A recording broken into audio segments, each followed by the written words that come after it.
saiki ya kanca kudu gelem do rekoso kahanane desa kutha wis padha angele do golek upa urip padha sing setiti prakanca jare perang ekonomi kadang mangan lawuh teri prakanca ora usah padha gengsi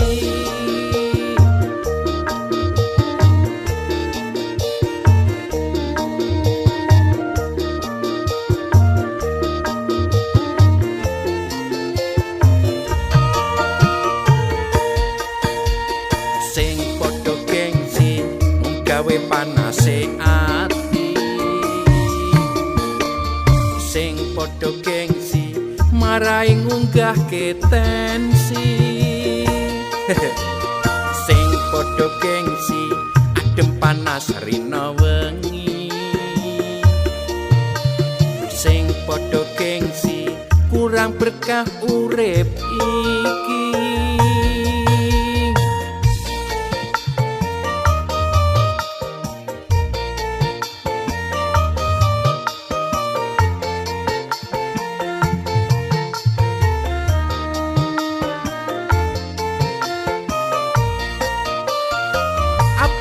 jaman saiki ya kanca kudu gelem do rekoso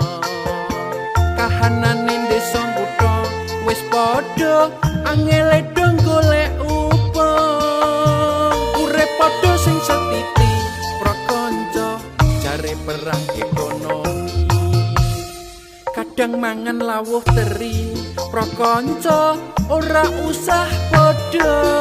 gengsi